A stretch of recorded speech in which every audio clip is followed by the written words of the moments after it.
Bonjour à toutes les frères et sœurs en Jésus-Christ dans le monde entier. Je me présente le frère Serge de l'île de la Réunion, esclave de Jésus-Christ pour les nouvelles personnes qui visionneront la chaîne. Soyez tous les bienvenus. Notre message sera Jésus-Christ, c'est notre victoire pour l'éternité de notre âme. Avant de commencer notre message, prions frères et sœurs. Père Céleste, merci pour l'œuvre de la croix de ton Fils Jésus-Christ, pour son sacrifice à la croix, car pour ce qui me concerne, loin de moi de me glorifier de la croix de Jésus-Christ, pour qui le monde est crucifié pour moi comme je le suis pour le monde. Père, conduis-nous à demeurer dans ta victoire en Jésus-Christ jusqu'à la fin, dans le nom puissant du Seigneur Jésus-Christ. Amen. Actuellement, dans ce mois de novembre, on commémore le 11 novembre, l'armistice. Nous savons en tant que disciples de Christ, dans ce monde, il n'y a pas de paix dans ce monde. C'est en Jésus-Christ seulement que se trouve la paix, la victoire de Dieu pour nous. Prenons rapidement nos Bibles, faisons la lecture à partir du livre du prophète Jérémie, chapitre 29, verset 11. Le Seigneur nous dit, car je connais les projets que j'ai formés sur vous, dit l'Éternel, projets de paix et non de malheur, afin de vous donner un avenir et de l'espérance. Amen. Et tout cela se trouve uniquement en Jésus-Christ. La lettre de 2 Corinthiens chapitre 1 verset 20 nous dit, car pour ce qui concerne toutes les promesses de Dieu, c'est en lui, c'est-à-dire en Jésus-Christ, qu'est le oui. Amen, car Jésus-Christ est notre victoire. Alléluia. Et la première épître de Jean chapitre 5 verset 4 à 5 nous déclare, parce que tout ce qui est né de Dieu triomphe du monde. Et la victoire qui triomphe du monde, c'est notre foi. Qui est celui qui a triomphé du monde, sinon celui qui croit que Jésus-Christ est le Fils de Dieu? Amen. Car notre paix, notre victoire est dans le Seigneur Jésus-Christ. Nous avons la paix et la victoire en Jésus-Christ uniquement.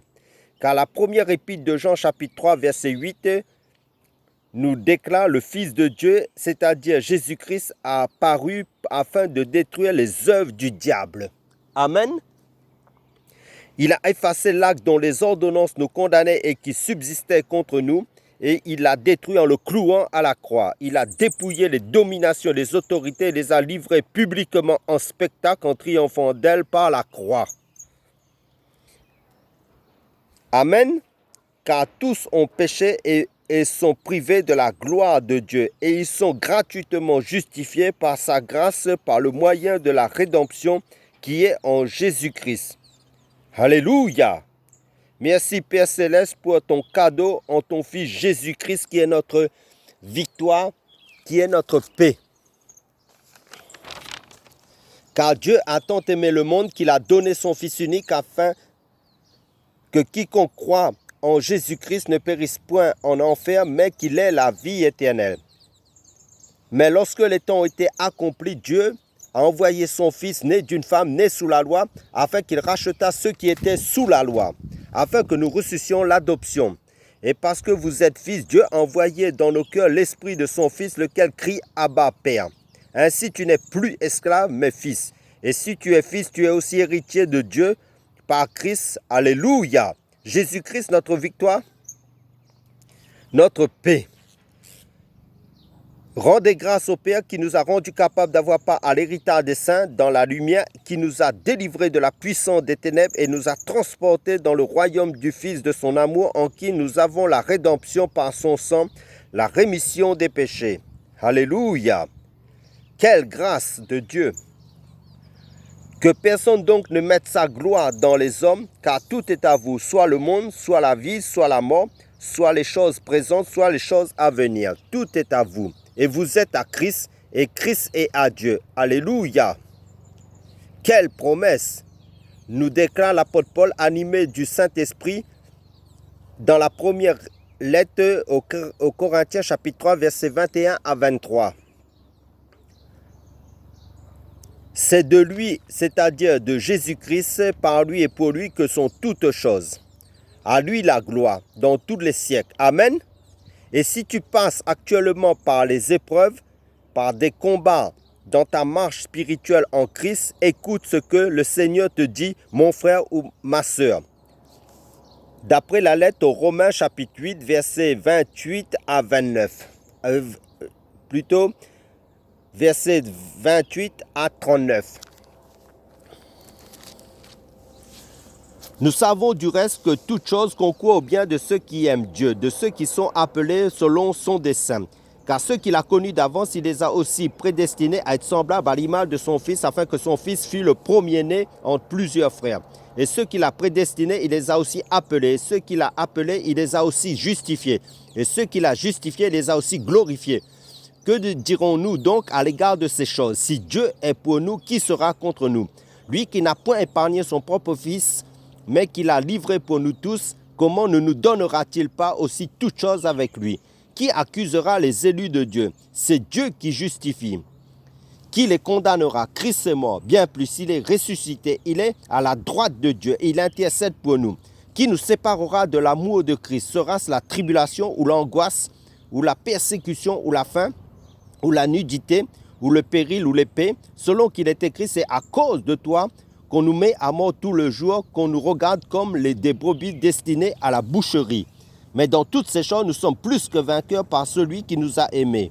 Car j'ai l'assurance que ni la mort, ni la vie, ni les anges, ni les dominations, ni les choses présentes, ni les choses à venir, ni les puissances, ni la hauteur, ni la profondeur, ni aucune autre créature ne pourra nous séparer de l'amour de Dieu manifesté en Jésus-Christ notre Seigneur. Amen. Alléluia. Quelle promesse de Dieu pour chacun de nous. Nous continuons notre message. Nous savons que nous sommes de Dieu et que le monde entier est sous la puissance du malin. C'est pour cela que je vous ai dit qu'il n'y aura jamais de paix sur cette terre. Il n'y aura jamais cette paix que les hommes cherchent, car le monde est sous la puissance du malin. La parole nous le stipule très bien. Nous savons aussi que le Fils de Dieu est venu et qui nous a donné l'intelligence pour connaître le véritable. Et nous sommes dans le véritable. En son Fils Jésus-Christ, c'est lui qui est le Dieu véritable et la vie éternelle. Et Jésus-Christ est aussi notre paix éternelle. Car le diable ne t'aime pas. Car le diable est là pour égorger, pour détruire, pour voler. Car la volonté de Dieu, c'est que Dieu veut que tous les hommes soient sauvés, parviennent à la connaissance de la vérité. Cette vérité, c'est le Seigneur Jésus-Christ, notre paix. Car Jésus-Christ est le chemin aussi, la vérité et la vie aussi. Or, la vie éternelle, c'est qu'ils te connaissent, toi, le seul vrai Dieu, celui que tu as envoyé, Jésus-Christ. Car Jésus-Christ est notre paix éternelle, notre victoire éternelle que Dieu nous a donnée. Pour conclure, prions, frères et sœurs. Père éternel, garde chacun de tes enfants en Christ dans ta constance, dans ta continuité, dans la persévérance, dans la foi en ton Fils Jésus-Christ, par ton Saint-Esprit, à garder le bon dépôt de la parole de Dieu dans ton évangile pur, dans ta paix, dans ta victoire, acquis par ton Fils bien-aimé Jésus-Christ, par son sacrifice à la croix pour chacun de tes enfants en Christ, dans ta paix et dans ta victoire, jusqu'à la fin, Père, dans le nom puissant du Seigneur Jésus-Christ. Amen. Soyez tous fortifiés au nom de Jésus-Christ.